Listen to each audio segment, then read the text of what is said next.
ես որ գյուղ չեմ ունեցել, ես 4-րդ սերունդ Երևանցի եմ։ Ու չեմ ունեցել գյուղ, այն որ երեխեքը բոլորը մեր հայրենից գնում էին գյուղ, ես չգիտեի որն է, մենք գնում ենք մեր գյուղ։ Ու որ գյուղ չէի գնացել, ոչխար չէի տեսել ժիվոյ։ Մտածում ինչ պիտի ասես էլի։ Այդ օր առաջ անգամ ոչխար տեսա, նույն օրներ ինչ Պուճուր հովոյին։ Ու նենց զավեշտ էր, որովհետև այս Պուճուր հովոն այդ ժամանակ իր պիկներ, ինքը այդ վաղ թոփ էր էլի։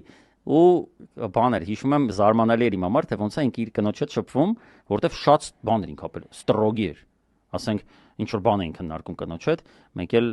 ասենք նախին կնոջ էլի, այն ժամանակ կին ուներ։ Ով Ալենը։ Արա չէ, արա էս ոչխարը։ Ոչխարը, հա։ Այսա կգամ Ալենին։ Ու արանից տպավորել եմ մոտս, որովհետև ես չէի տեսել կյանքում, որ ինչ որ մեկը իր կնոջ հետ տենց խոսի, ապր գիտես ինչ բան էր ինքը, ինչ, նայես ասեմ, ասենք, ինչ որ բան էր այդ աղջիկը, ասում որ Հովիկ ջան, բայց ես իմ ինչ բան են ասում էր մի հատ արձագանք էր տալ, այնի, հա, բայց չէ որ մեկ էլ սենց սաղի մոտ ժողովես, մի 20-ի մարդ այդ թվում ես։ Նստած ենք, մեկ էլ սենց ամ։ Վերջացավ։ Ու ջոգիրի տեսնում եմ այդ Պուճուր ոչխարի կապ։